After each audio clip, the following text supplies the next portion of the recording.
I don't see And any picture. what's that? Oh, I hold don't on. see any picture. There we There you go. are. Oh, great.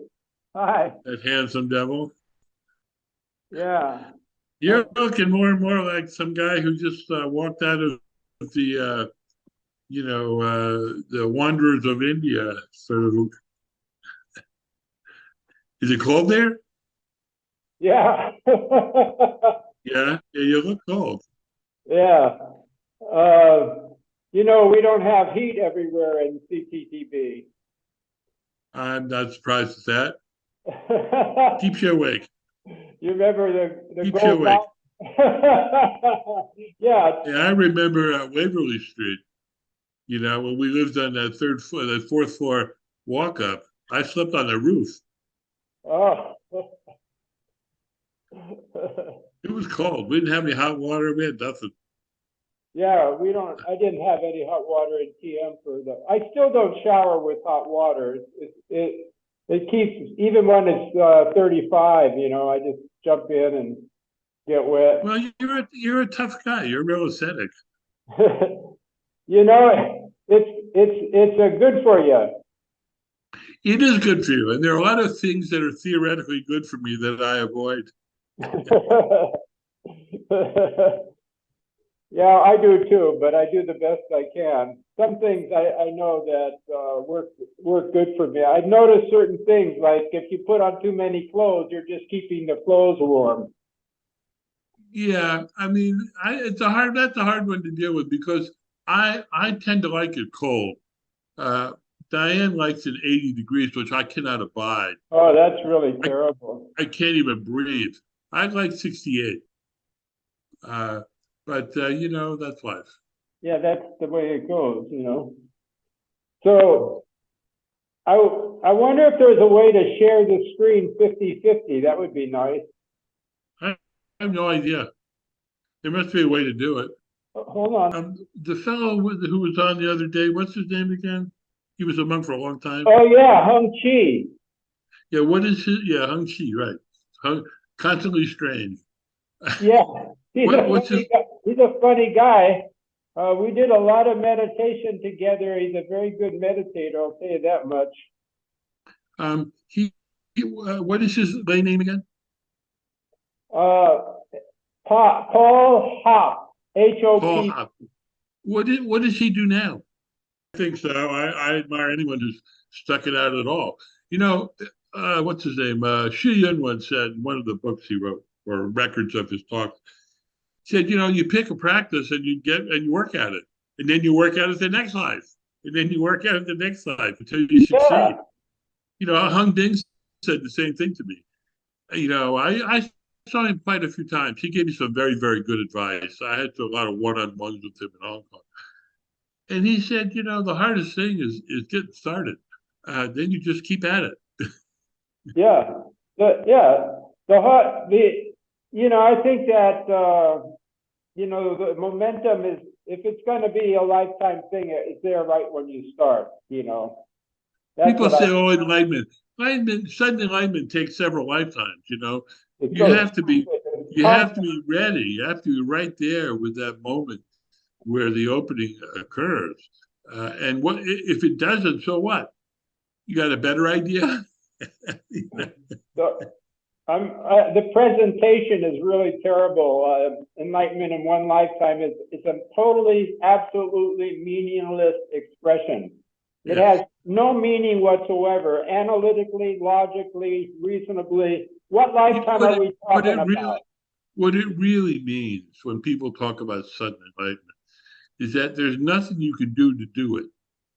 You prepare, and then there's this moment of awakening. But it doesn't come out of the blue. It doesn't come from doing nothing. Yeah.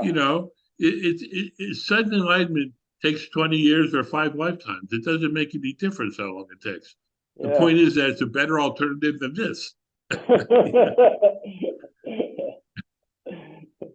Yeah, I think that. Anyway, I thought he was an interesting guy. I was very impressed with how serious a practitioner he has been and still is, I think. And it's very unfortunate that people walk away angry, bitter, resentful. And I must say, when I left, it had nothing to do with Shifu or Buddhism. It had everything to do with, the next step in my life. Is this a community I'm prepared to put my life in the hands of? And it was not. Yeah. And well, it wasn't for me. I admire. Well, I admire what you're doing. You're being a monk without having to go through the whole song and dance there. It's impressive, And I'm growing my hair out. Yeah, well, that's okay. That's you're old enough. I would grow my hair out if I had it. There's too many bald people around here. Yeah. And remember, you heard what I said in the talk we had a few months ago. The absolute first thing is bodhicitta and making the connection with the Dharma and with the master. That is crucial. If you don't, that's really the one thing you have to do. Everything else is details. That's why I never would. Shifu would give me hell, and it would never. He would say I had a thick skin. It wasn't. I guess you could say that, but I just didn't see it that way. Yeah. I thought he totally 100% cared about every single person waking up immediately, and he would do whatever he thought seemed like the best thing to do at the time. How could you resent that? Yeah, I think that some people didn't understand the way the master worked, because he would say one thing, and if you got it, it may sound totally different. What he presented may be totally different from what he means. So, being a translator for him was a really unique experience, because his words are coming right through, and you're putting them out in English speech. You have to really grasp what he's saying. And I'll tell you, if you got anything remotely incorrect, he would jump right all over you. Yeah, he understood English perfectly. Offensive in any way. I was traveling with him once. We went out to New York to see C.T. Shan, and then we went up to Montreal, I think, to see this guy. Something, I forget his name. Tenzin. He was this local guru with a group of followers. They had come to Gold Mountain, and he had seen them, and he was trying really hard to convert them. Oh, that was Paul Hopp's teacher, I think. He's a faith. Yeah, and he came, and he did come to Gold Mountain, and Shifu gave him a bunch of crap, and most of his disciples left him and became Shifu's disciples. Well, right? I traveled with Shifu up to their place. We spent 2 days there, I think, and I translated for him. And the second day we were there, we were sitting talking, and I knew that we were catching a train, and we were gonna, it's like, wow, we gotta get going here. And we hadn't eaten, and I said, Shifu, we really need to eat. And he looked at me like, exactly what I mean. He looked at me like he just stepped into some piece of particularly smelly dog shit. And he went right on. And I don't know if we found time to eat or not, but he didn't talk to me for 2 days. We're traveling on trains, and I've got the tickets. He ignored me like I did not exist. We got on the train, and he wouldn't sit next to me. He pushed me away, and when he traveled, he hardly ever ate anything. He would drink like a quart of milk. Yeah. That would be, he did not much at all when he traveled. And I have traveled with this guy, and if he ignored you, he was the world's greatest expert at ignoring somebody. I spent 2 days thinking, boy, I really blew it here. That was one of the few times where he really laid into me, but he didn't say a word. Not a word. And we eventually ended up, I forget where, in New York or somewhere. But he made a point. But there was it's about Dharma. One time I remember you told me a story where you were catching a plane or something, and you told Shifu you had to eat something before the plane. And you convinced Shifu to eat something while you were eating. He said, that plane, we better not miss that plane, or something like that. You remember that? I think that was the same trip. And you got a taxi went back, and you barely made it to the airport on time. Yeah, we just made it. But he, his ability to teach was so effective. I mean, here it is, what, 50 years later, Yeah. and I remember that like I'm still there. It's one of the few times he gave me a hard time about something that I really felt I deserved. It's like he's right. The timer comes before eating. No, he might have really liked that, I think, because the story we're going to get to is when you're skipping the stones. Oh, yeah. Get a kick out of everybody skipping the stones, but you wanting to eat. It's funny because I told that story not so long ago when we did that interview a few months ago. And I talked with David Fox, Hung Chen, afterwards. And I got the distinct impression his recollection of the story was very different. But, that's how life is. We each live our partial experiences, and your experience is true if it's what you experienced. You want me to tell that story? I'll be happy to do it. Yeah. By the way, is David Fox keeping up his practice and all of that? Does he? I have no idea. I saw him a few years ago. I had gotten in touch with him kind of the same way I got in touch with you, kind of through some strange connections. And we corresponded. And I guess he decided I was getting ready to die because I was so sick. And he got on a plane and flew out here. And he spent a week with us. I had some great pictures of him somewhere. I should put those together and send them to you. Send them to me, yeah. Yeah. But he came out to see us, and he lived on Long Island for a while. After he left monastic life, he went to work for C.T. Shun for a couple of years or something. Oh, he did translating. And yeah, and he came out here and discovered I wasn't going to die tomorrow. Let's say it was somewhat of a surprise, but I don't really know what he's doing now. I think his approach, when we were all monks, he was not a meditator or anything. He couldn't stand it. He was a guy who built stuff. Shifu always had him working. Mm-hmm. Yeah. Shifu knew what people needed. He left you alone to meditate. He left me alone to meditate and say mantras.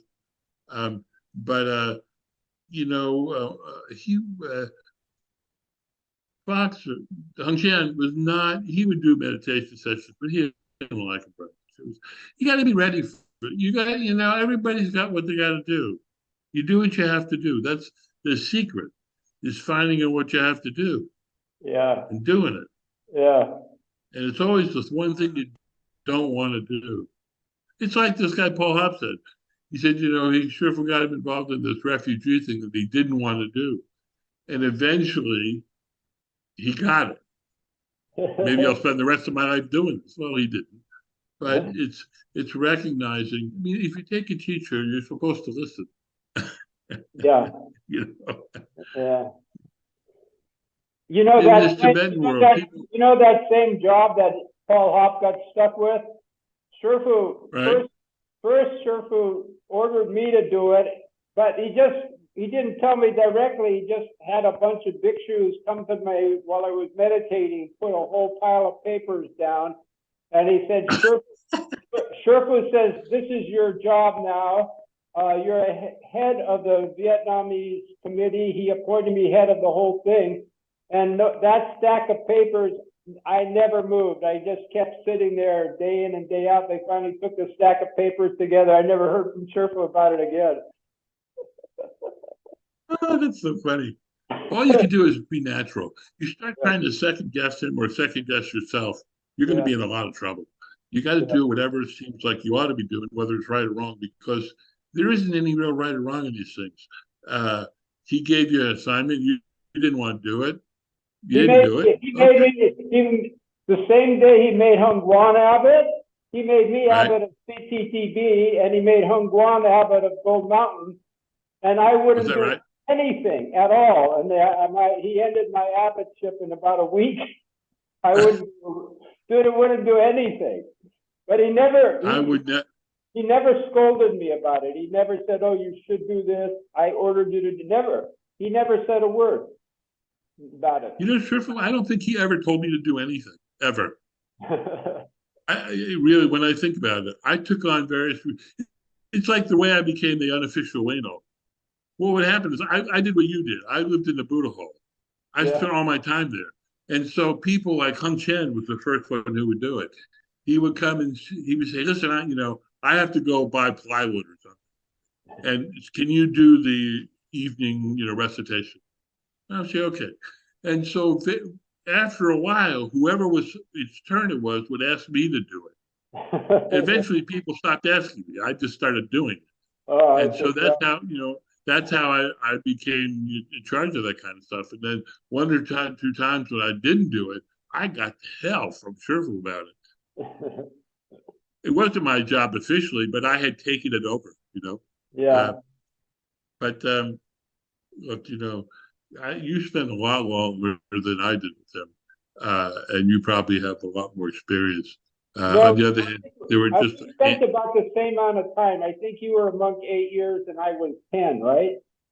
I was about 7, maybe not quite 8. I'm not really sure. Yeah, More we or less. were pretty much the same. Yeah. And in a way, we followed this. We had some of the same views towards other teachers. I knew all along before I met Sherpa, I met several of his equals. So I wasn't under any illusion that this was the only master in the world. And you also saw that, I believe. And it's just where you have the conditions is where you go. Like. I've never been a seeker. He's the only person I studied with. Now, I've studied for many years here, almost 20-something years, with Nankai Norbu's community, but I never had a personal relationship with him at all. When I first got involved with the community, it was still pretty small. And some of the people there knew my background. They introduced me to him like I was supposed to get in on the inside. And I just didn't want to do that. I did that already. I had a teacher. And I think Namkai Norbu is really great. He has a lot to teach, and a lot of what I practice is based on what I learned from him. But that's not the same thing as who your root teacher is. There's a difference. Even, I learned a lot from Trusik Rinpoche, and we had a personal relationship. I spent as much time with Trusik as I did with Sherpa one-on-one. Yeah. And, but he would ask me sometimes, about Sherpa. He knew right away that I had a root teacher, but that didn't stop me from receiving a lot of teaching from Trusik Rinpoche. A great master like that, just drinking tea with him or something, you learn big lessons, Yeah. Really big lessons. And I've received many initiations from other teachers, Dilgo Khyentse and Prangu Rinpoche and His Holiness Karmapa, Dalai Lama many, many times. I received 3 Kala Chakras from His Holiness the Dalai Lama, 1 Kala Chakra from Kala Rinpoche. So my feet have been in many waters. Right. I have been in a few. I did a Kala Chakra retreat with the Dalai Lama, and I did something with Chulsuk Rinpoche, and I studied with a couple other people. And there's a lot to be learned from everyone, but that's a different issue. The person who you're connected with in your trip from here to there is somebody who knows how to do it, and you can have a connection with. I have a long-term connection with him, as obviously you do, and I fully expect to see him again next time. Yeah, I do too. And I don't know if I ever told you this, but when I first saw Sherpa after not seeing him about 10 years, the first thing I said to him, he was very sick at the time. You're the one who gave me the address when you was at a secret location in LA.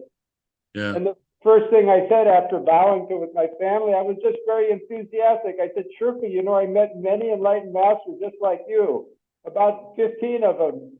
And then he was very excited. He says, really, give me a pen and paper. He ordered the attendants. He says, I want you to write them all their names down. He was really excited. Yeah. So yeah, he's an amazing person. He still comes to me in dreams occasionally, and check on me and see what the hell I'm doing. Typically, I'm not doing what I'm supposed to be doing. This is off topic, but I'm glad you brought that up because I know you're doing the dream yoga. It's something I've never done. But a week ago, I was laying down to sleep, and my daughter got me this 25-pound blanket. I don't know if you've heard of them. They're called weighted blankets because I've always had sleep issues. So I was laying under this blanket, And then I thought to myself, what's the difference between waking and dreaming? And I started comparing very analytically dream and waking. And suddenly I was getting kind of confused between the two. And actually I went to a beautiful sleep that way, but I've been doing it every night now for seven days.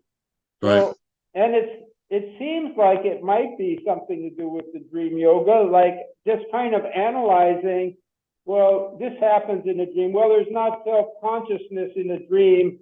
Like in a dream, you don't say, oh, my waking state was like such and such, but in the waking state, you say, oh, my dream was such and such. You know, these kind of analysts, and many things I discovered, similarities and dissimilarities, and in the discovery of those things, somehow I feel like I'm getting pretty close to the dream yoga idea, like where it's possible to dream. I know you do it often. Is there anything similarities to that, what I just mentioned?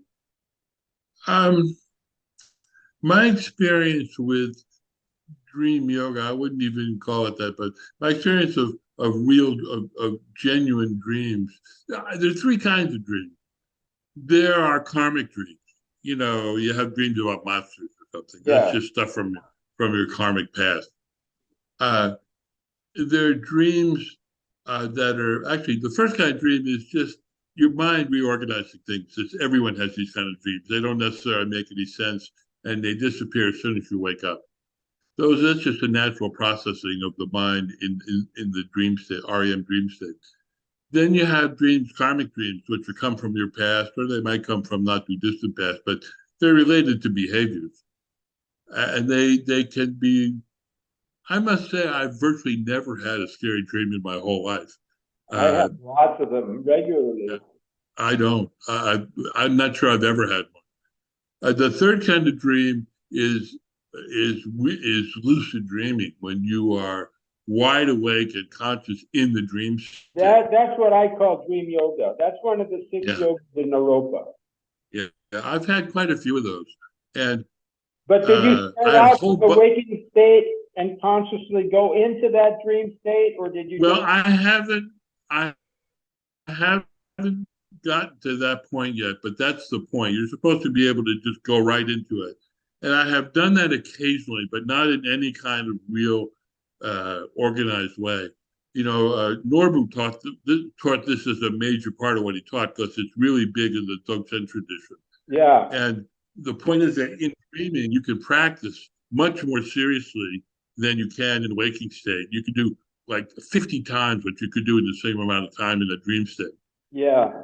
Most of my dream state experiences have either been with Shifu directly, or with certain other high-level beings who were teaching me something or transmitting. I've received a number of teachings that way. Yeah, great. Yeah, it's interesting. Well, I mean, there's so many of them. I could tell stories, but they always seem to know me. That's the part that's so surprising to me. It's like, you know, I was once in a dream. You know, there's this like universal, great cosmic library. You know, that's how I experienced it. And I was there once, and I was walking through the stacks. You know what stacks are, the library. And like, you know, they go in infinite all directions. And I'm walking through, and I come to the great, empty, you know, like a rotunda. And in the middle of the rotunda is a lectern and some guy standing there in robes, you know, sort of Gandalf-y looking. And I walked by him. He looked at me. He said, "Oh, you're here." And went back to what he was doing. And I've had a number of those kinds of experiences. You know, the people who seem to recognize me, although I don't necessarily recognize them. So I guess I'm just kind of impaired somehow. But that's why dreams for me, I mean, I haven't quite learned how to really access it voluntarily, and it's because I really haven't worked at it hard enough. I discovered I had a lot more obstacles to it than I realized, you know. But I had, when Shifu was in the womb, I had a long discussion with him in a dream. It was like the longest dream I've ever had. When he was just getting ready to be reborn. That was in 2012. Oh, okay. It was really an interesting dream. I haven't really talked about this with anybody other than Diane. She's very skeptical about all of it. So, she's a psychologist. She thinks it's all, you didn't eat well the night before or something. But I've had two dreams with him about his rebirth. That one, which was in October of 2012, 28th, I think, October 28th, I think. And you want to hear it? I mean, I'll tell you. Yeah, why not? I was in this dream. I was wearing, the Chinese monastic robes without the E on top, just the long robe and cloth. And I was climbing over boulders and rivers and this whole landscape until I got where he was, and he was getting ready to be reborn. He was in the what do you call it? I guess the sack, whatever you call it. Anyway, but he was embryo. What's that? Well, Embryo. he was the embryo, but there's this whole covering, all this stuff. And we had this long discussion. You want to know what kind of practice I've been doing? And I told him about the things I've learned with Norbu and the Tibetans.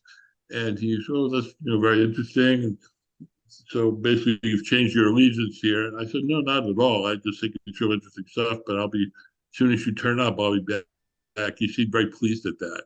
I think he was putting his team together. You know what I mean? Yeah, it's all integrated. And sorry?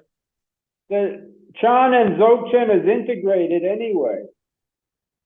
Well, you know what's interesting? People say that, and there's some truth to that. But if you look into the Taoist literature, you will find Taoist literature about certain kinds of energies and body part, the body that are identical to Dzogchen teaching. They look like they were copied from each other. Well, nobody really looks at. They probably did because. Yeah, that's what I think. But so anyway, then that was a long, very detailed dream, like a movie, Wow. And then about 6 years later, and I didn't note the date because I didn't understand the dream at first. I only understood it a couple of months later. I was standing in front of a sort of a Chinese temple, but it was more like way in the western part of, very influenced. The architecture was influenced by Tibetan and Mongolian architecture. It didn't look like a Chinese temple per se. And people were coming out of it. And I was just standing there watching them. And off to the left, there was this like low wall, like 2 feet high or a foot high, with heads on it of people. They looked like clay heads. They weren't heads of people, but they looked like models going by.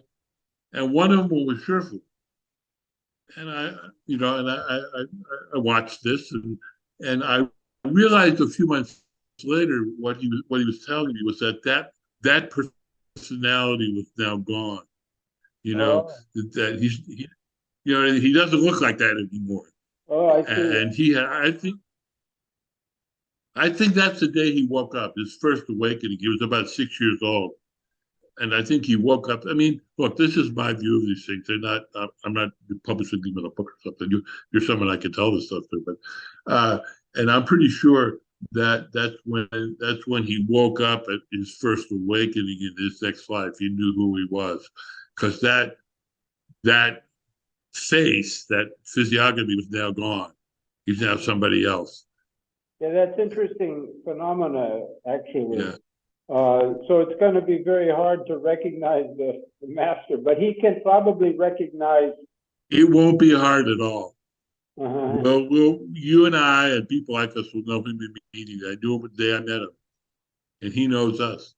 I had a dream a couple of months ago where he appeared to me. And let me say one thing: if we get cut off, I'm going to send you another email link right away.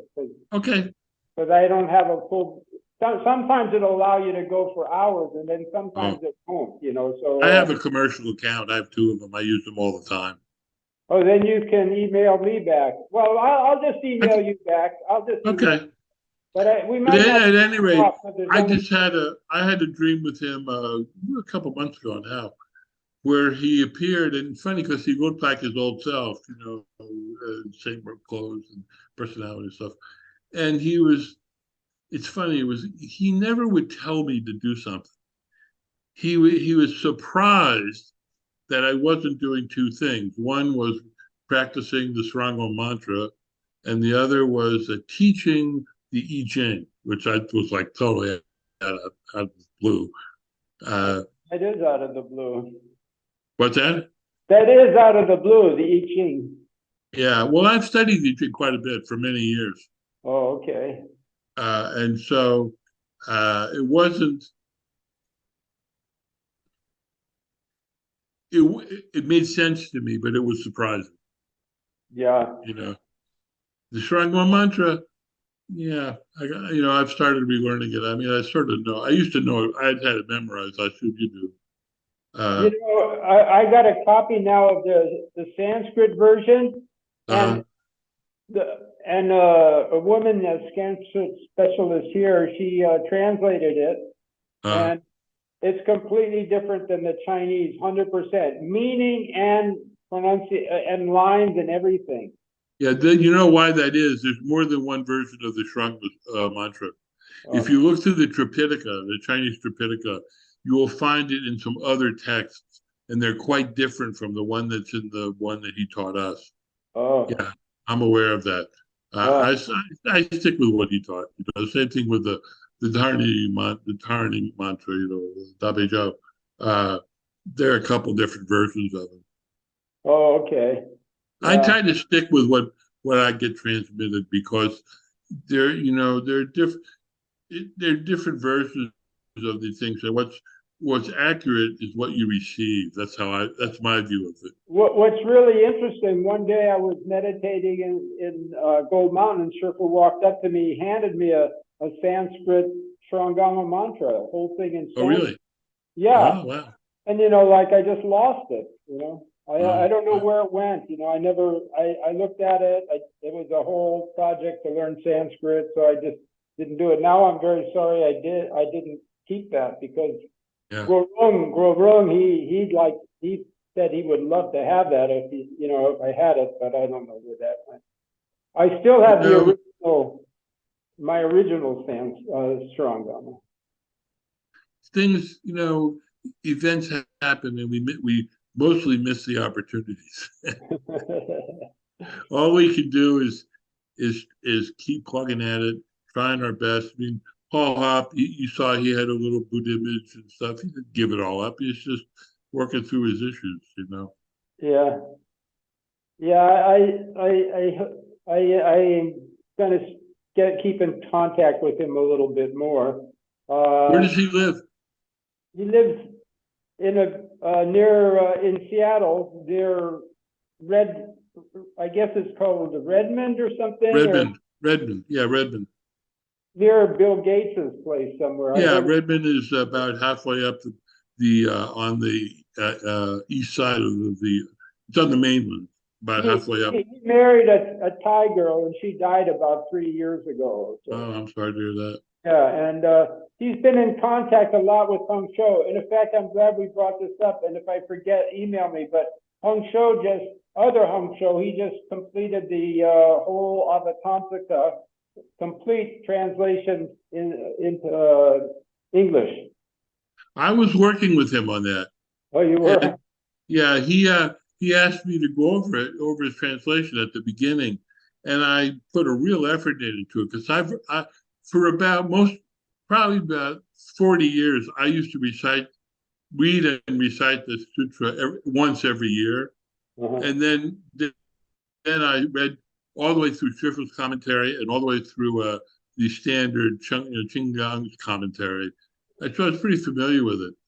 And I sent him a really detailed set of comments on the first chapter he had worked on. And I don't think he appreciated what I had to say. So he kind of said, well, I got some Japanese guys going to work with me on this. Okay. Oh, that's kind of weird. Well, I'm always he's always been friendly to me, but I got a grudge on him because I heard he hates Tibetans. So I don't, anybody that hates Tibetans, they're not. Yeah, he has an attitude about Tibetans. We talked a little bit about that for a while, and he was really negative about Tibetan Buddhism, and I'm not at all. I have a great deal of respect I have a great deal of respect for anybody who cultivates sincerely in a genuine tradition. You know, I got nothing against Catholics or Hindus. Yeah. I learned from them all. Yeah, the Dharma is Dharma. You start breaking it down into parts, you get Buddhism and so forth. And Buddhism, I think, is far more on target than anything else. But it doesn't mean individual teachers don't have something to teach you. Yeah, there are many, believe me. And I met some great, unbelievable Hindu masters,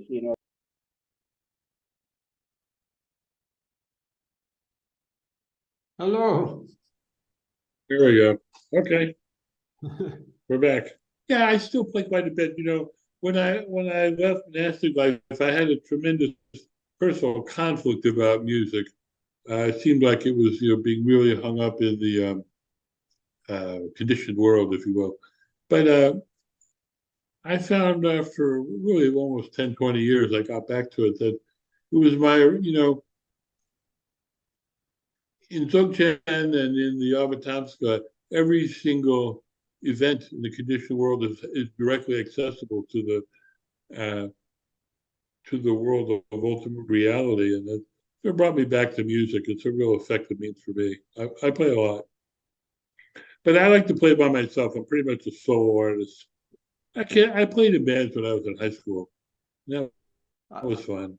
I have a personal experience with your music. You remember at Gold Mountain what you did when I sang off key when I was Wayno one day? I don't remember, but I imagine I probably gave you a good whack.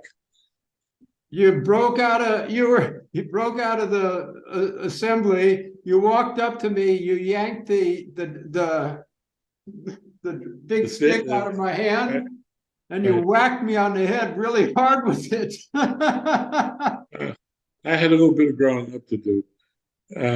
Yeah, it doesn't surprise me. I have a very good ear, and it can be very frustrating to hear people playing out of tune or singing off key or something. Singing off key, that's me. Yeah. I actually have more of an ear than I realized. You come into the world with certain skill sets. Sherfa was always trying to get me to play music. Oh, he was. Oh, yeah. I don't know. He knew more about me than I did, but I refused to do it. What kind of music did he want you to play? Well, I didn't know. He, probably make up some songs about how wonderful Amitabha was or something. I don't know. Oh. I don't know, because I just said, no, I'm not doing it. Did you hear? What's her name? Heng Yin. Heng Yin wrote a bunch of songs, and I think he wanted me to do something like that. One of them is really beautiful. I don't really know. I didn't. Yeah. I don't know. I was very much into being an ascetic. 3 robes and a bow, 1 meal a day, sit in the Buddha hall, read stuff. I had managed to perfect selfishness. Yeah. I had lunch with Heng Yin 2 or 3 years ago. Really? How's she doing? She's doing great. She was with one of her friends that was also a nun back in the day when we all were. And I had her email from years back, and I just sent her an email. I said, I'm in Ukiah. Do you want to have lunch? And it happened her friend was there. We had a beautiful lunch and talked for about 2 hours and caught up on everything. She's doing really good, She told me that the houseboat that she and your brother lived in San Francisco that they got for like 17,000 sold for like 800,000. This was even that was in Seattle. Yeah. I don't. I think I made an effort once or twice a few years ago and got in touch with her and got no response, so I just let that go. You know, the question of why people left monastic life in any organized way. Why people left the monastery? In other words, is anyone? Yeah. In other words, you're interested in these stories, but there's another whole story that seems to be that's, you know, kind of obvious, and yet no one's really pursued it. And that is, why did so many people who joined up then leave? I'm not sure which years you're talking about. During your years, it's a little different, I think, than now years. You know, like it seems like most of the people stay, but there's just not much people. Yeah. Yeah. But you know, the people that left during your time, which was, I guess, half of the five, and then there's a bunch of others too. That's a very good question. Even I asked myself why they left. You know, it's an interesting phenomena. Maybe they weren't practicing enough. You know, you have to practice when you're with the master, and you can't just sit there like, you know, dumbing yourself down. You really got to get into it, you know. Yeah, no, it's an interesting question. I don't know the answer really for myself either. Yeah, one of the questions that I always ask myself is, you know, why people didn't come from Hong Kong, more the great practitioners from not Hong Kong, mainland China, just to come and stay with the master here at City of 10,000 Buddhas. Only a few of them came, you know. Yeah.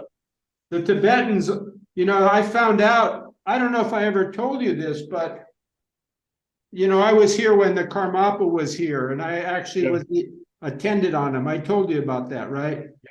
Yeah. So, but when I went back to Nepal, I talked to the abbot of the biggest Kagyu monastery there, where I also taught for 6 months English.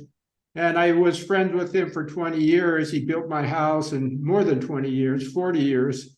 He built my house for me. We had this, he shared a well with me, and, you know, well, he was my first friend in Nepal. And so when I first got there, I actually wound up befriending him. He lived in the same monastery at the top of Swayambhu, Sharmapa's monastery. So I asked him, I said, well, when you saw Karmapa, 16th Karmapa, and you asked him about your trip to America, his trip to America, did you ask him about the masters that he met there? Because I was curious if he mentioned Sherfu. And he did. Karmapa said to him, what he asked him, what Gelsen asked him, he says, when you were in America, did you meet any masters like our great Tibetan masters? And Karmapa says, yeah, only one, and it was Sherfu. Well, the Chinese world is, you know, Buddhism is sort of in decline in China with the Chinese people. It may revive, you know, at some point. Karmapa also, while he was here in America, he told his Tibetan monks, right with Heng Shou. Heng Shou was right beside him. He said to his Tibetan monks, he says, if any Tibetans want to receive Bhikshu precepts in America, they should get them from Master Hsuan Hua. Well, he's right. Yeah, he's right about that. But when I spent the whole day with the two of them, I was at that time I escorted them I never seen the master on top of the world like that. He just finally met somebody that he could relate to, you know, like and Karmapa just loved him, you know, like it was like pure love and so much powerful energy, you know, like unbelievable, just totally what they were seeing, who knows, you know, but it was just like so dynamic, and Sherfu was so engaging with him, you know, and he challenged them to debate on emptiness, and they debated for like 2 or 3 hours, you know, really, and wow. and you know, it's like one of the things that I always observed here, and one of the things I always respected about Shifu, that I admired so much, because I know for myself, I always thought, well, how much he gave up, because what a temptation. Here you are, so enlightened. You don't have any friends or any yogis or anything to communicate with. I always thought, Shifu, he could be in China, have a big monastery, be teaching a bunch of yogis and have, enlightened friendship. And here he is in America teaching these, Americans with the really terrible habits compared to the Chinese, very rude and gross. And actually, many are pretty filthy personal habits. And, Shifu had to teach everybody environmental cleanliness, And he put up with all of this, where he could have been a yogi. If he wanted to be a recluse, he could have been in samadhi in a cave somewhere, or a temple with really great bhikshus, that really have some gung fu. But he's a bodhisattva. He came to America to give us all a shot at it. He stuck to his resolve. It's just so, so incredible. That was such a powerful samaya that he had with all the people that came under him here, because every other master they sold out. Either they got crossed over by the American way of life, or they went back to China and just lived with the Chinese. But Shifu's, I always say, he looks just like, from the day I met him, he always looked like he just came out of the Tang Dynasty. He never changed. Always had wore the same kind of robes, same kind of arhat shoes. He was an ascetic. I never saw the master with anything. No gadget in his hand. I never saw him with any new clothes or new sweater or new shawl or anything. I never saw him with anything that had any kind of mark that he kind of liked it, like this was some, value to him. Nothing. He always looked exactly the same, and he knew where he was centered and he stayed there, Yeah. Are you living like in the monastery part? I forget what it's called. There's that one building that's I'm living in a little room about 10 by 10, and nobody bothers me from morning to night. Many days I don't say one word to anybody. If they talk to me, I always say hello, but I just mostly I do practice. I'm studying a heck of a lot now, a lot more than I ever have in my life. And when I'm not doing that, I clean the toilets and stuff like that, because nobody wants to do it. And I go around and it gives me exercise. And then I climb up Wonderful Enlightened Mountain once a week. And it's very steep and it's quite a difficult climb, but I go up every week. I attend the Great Compassion ceremony for about an hour and a half every afternoon. I really like it. It's just such a beautiful prayer that the nuns do. I'll send you a copy. Which ceremony? Well, I don't know what they call it, but it's because I don't know any of the Chinese, but it's very operatic and it's absolutely beautiful. And I've recorded it several times, so I'll send you a recording. I think if that's the afternoon, I think it's the Amitabha Sutra. The Amitabha Sutra, they have their sessions and they recite that every evening. I stopped going to morning and evening recitations with this whole COVID thing, because the monks got kind of this feather up their butt and they didn't want anybody in the Buddha hall. And they put all of the lay people in another hall, which is the rebirth hall. And it doesn't have the same vibes when you're doing it with all the monastics and everybody in one place. The whole thing with the COVID was handled very poorly. We've been closed for 3 years. Yeah, it's amazing. But as for me, I stick to myself. I don't cultivate like anybody else here. I have a very different practice. I mean, aside from doing the Shurangama mantra seven times that's all, 9 times a morning, pretty slowly, really slowly. It must take about 3 hours. It depends on how I'm doing it, but I'm doing it in a new way now that's kind of unusual. with a single breath. So I do it very slowly, inhaling and exhaling while I'm doing it. It's very strenuous too. It's more strenuous than holding the breath, to tell you the truth. Like I start off with 3 recitations, 5 minutes each, with reciting. Are you doing just the part of the mantra, the part at the very end? No, the whole thing. Well, you can't do that in 5 minutes. I recite it really slowly, and then by the time the 5 minutes is up, I'm almost out of breath and half the mantra is done. So I have to recite that part going. Oh. Then I do the second set is 6 minutes, and the third set is 7 minutes. So it's, I see. And doing it really slowly, like, just taking the air in so slowly. I can hold my breath. I can hold my breath far longer than I can breathe slowly in and exhale. Very much longer. I do breathing exercises every day. Stretching, yoga stretching, and breathing. Breathing is really, really, really important. Unbelievable.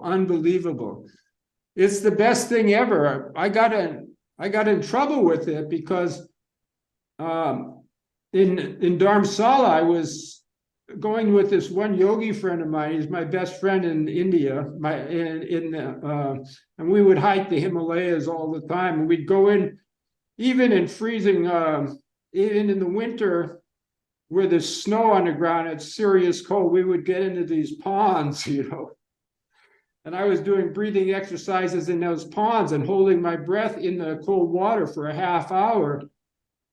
And my legs swelled up like this, and I got liver problems, so I stopped the whole thing. I think so. Because you got to know how to do it right. Yeah. That's why I switched. I switched about 7 or 8 months back because I wasn't sure about how healthy it was for me to hold my breath because I'm so stubborn. It wasn't like I was in samadhi or anything, but and so I switched to the really slow breathing, sometimes phenomenal. And one of the reasons I do it that way is because if I get really reciting the Shurangama really slowly and kind of absorb, sometimes I'll go in and out and I'll have a lapse where I really don't know where I was. Yeah. That never happens when I do it with the slow breathing, never. It just, the breathing, well, that the breath and thought are linked together intimately. Absolutely. Breath is the key. Breath is the key. Yeah, I agree with you 100%. Breath is the key to mantra recitation. If you can really get the breathing right when you recite mantras, they really work. It's a thousand times more powerful than just reciting a mantra. My main practice in Hong Kong was the Dabe Zhou, and I would recite it 21 times in the morning, but very, very slowly.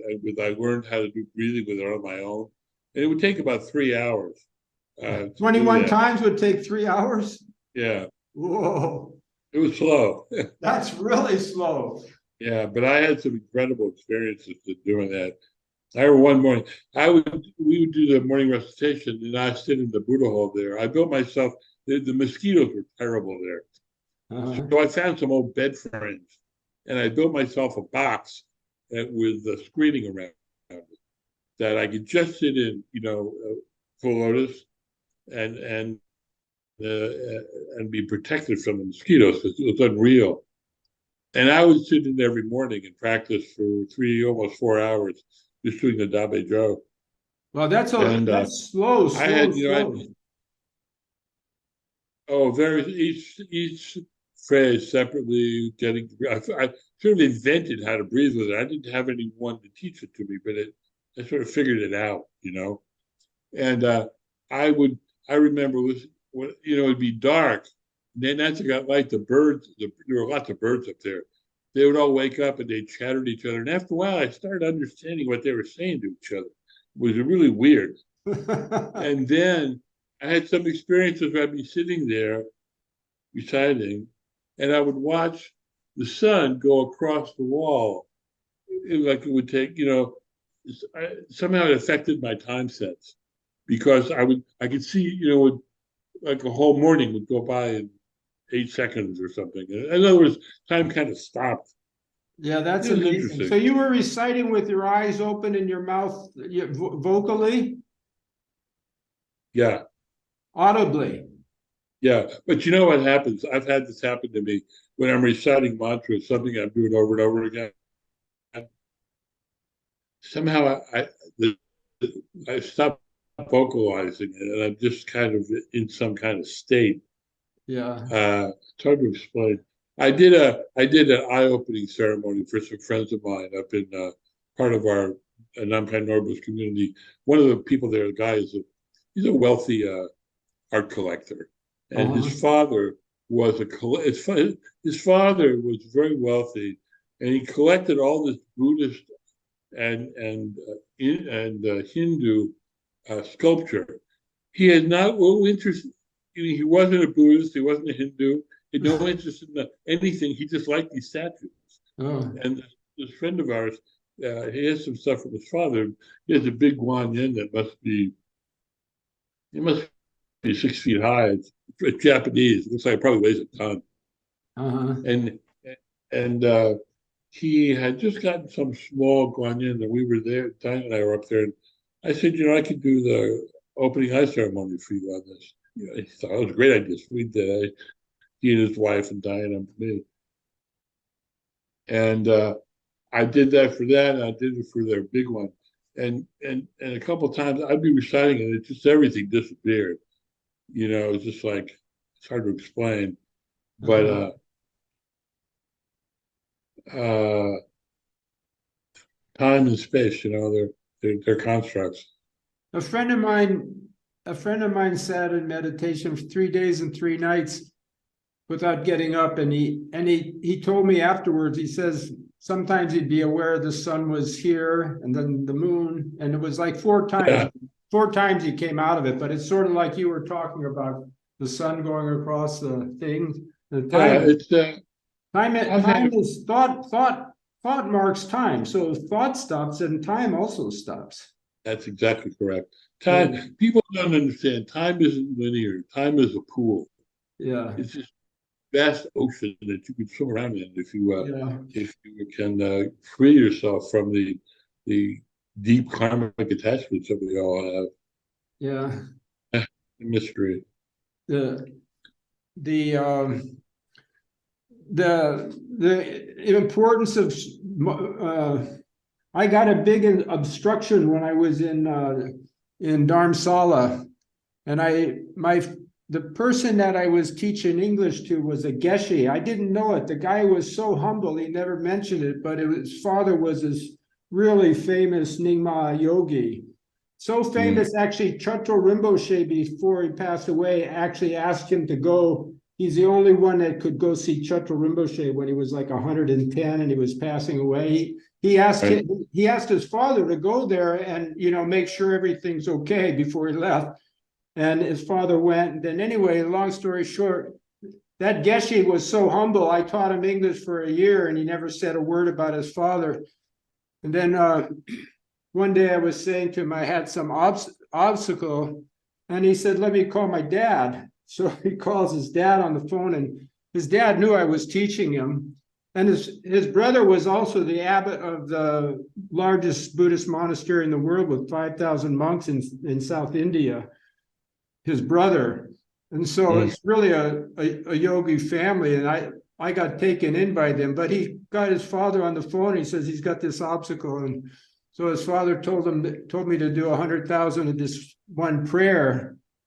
And it took about a year, hour and a half a day for a year. It's the Guru Rinpoche prayer. I did it really formally, very, very formally, bowing before, making offerings before, doing transference of merit before. And I wrote down on a diary, a Tibetan calendar diary, every prayer that I did, every how many. What was that, the 7-line prayer? Yeah. And then he said, then after I was done, I went with his son to see him. He's from Spiti. It's a very remote place in the Himalaya. But he was in Manali at the time, which is about 3 hours from Dharamsala. We went there, and I gave him my little diary, you know, and he looked at it, and I told him how I did the prayer, you know, like very formally. Right. And then he says, when you do it like that, it's not just you that benefits, but me too. So it really made me feel great. That's great. Yeah. Wow. Yeah. And so he instructed me quite a bit in practice. And he always said, he says, always do everything audibly, because he says you attract all of these spirits and stuff when you do it audibly, and keep your, you know, Tibetans always eyes open. I stopped closing my eyes, you know, decades ago. That's, I mean, eyes wide open is the best, you know, like. I agree with you 100%. That's one of the key things in Dzogchen practice is open your eyes wide. In fact, it's funny. One of the practices, I do these stretching every morning, and one is a set of eye exercises. And the last one is focusing on my finger and then allowing my focus to defocus, so that diffuse seeing the whole. Yeah, it's that's a really important practice in Dzogchen meditation. I with the finger in the front of your face and diffusing the vision. It's actually just eye exercises, but that's also a practice in Dzogchen of meditation with an object, then meditation without an object. Oh, yeah. I know that. Yeah. It's I don't know why Chan is so, you know, mostly eyes closed. I can't figure that out. I never have understood Chan. Yeah. To me, it's just I mean, I think that you really I mean it's not practiced the way it's really supposed to a lot of time, because there's plenty of you know, it's not just sitting with a blank mind like a lot of people do, you know. No, it's not. You know, you really have to approach it a little bit differently than it's usually approached. It's stereotyped because people don't practice it right, you know. Well, also the Japanese version of it is quite different from the Chinese. The Japanese have a real formalism about them. Anyway, you know, I have a real deep connection with Guru Rinpoche. That's another whole story, but I have I mean, I've made a trip to at least one trip to the colored mountain, and that was interesting. To where? Place.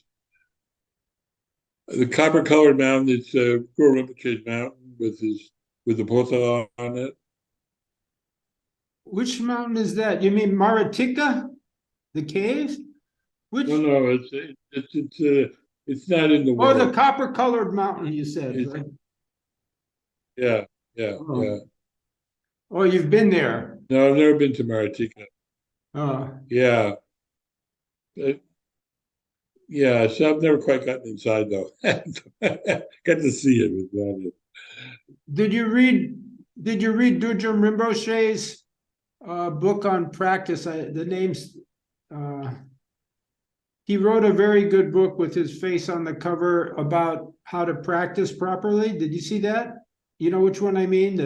I think so. I think I've seen that. I think I read it a long time ago.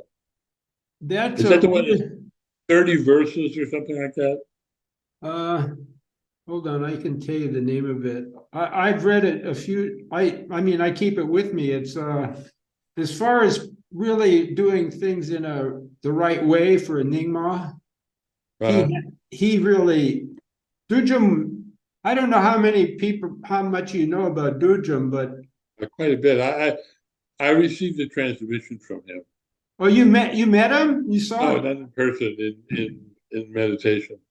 Yeah, he's it's funny when I knew his son really well. I don't know if I told you that. Trinley Norbu. Which one did you know? Yeah. There's a funny story I can tell you about Oh, the book is called The Torch Lighting the Way to Freedom. I've seen that. But I'll tell you a funny story about Trindley Norville. You know, he's like super, almost as respected as his father. I regret that I never met him. He lived here in New York for years. Yeah. I didn't know that. I heard about him when I was in Nepal in the early days, you know, and I didn't know much about him. And I didn't, you know, I just heard he was a great yogi. So I went to see him in Bodha, and I found his house where he lived. And I walk into the garden. It's a big house with a beautiful garden. And I see this guy in a tank top watering the lawn, you know, and I was fresh out of the goal, you know, City of 10,000 Buddhas, pure into the sutra school. So I walked up there and I said, "What are you doing here?" He says, "Oh, I'm, you know, practicing Buddhism." And I said, "Yeah." And we started talking, and he started talking with me about Tantra, and I started talking about the sutra school. And we got into like I was like arguing with him that this Tantra is, you know, all about sex and all this stupid stuff I was telling him. And immoral, and this intoxicants is no good and everything. So we got into a stalemate, of course. And then I said to him, I said, "Okay, well, we've had enough of this. So anyway, do you know where Trindley Norville is?" It was him. I'm sure you've read his books. His books are really, really, really good. And then he invited me to go out to meditate with him at night, and I used to go across the valley and meditate with him every night for months. When you talk with people there, what language did you all speak? Nepali? Nepali. He spoke Nepali very well. I don't know any Tibetan at all, you know, but most Tibetans in Nepal speak some Nepali. Mm. But, you know, I'm going to have to go. I actually have a client that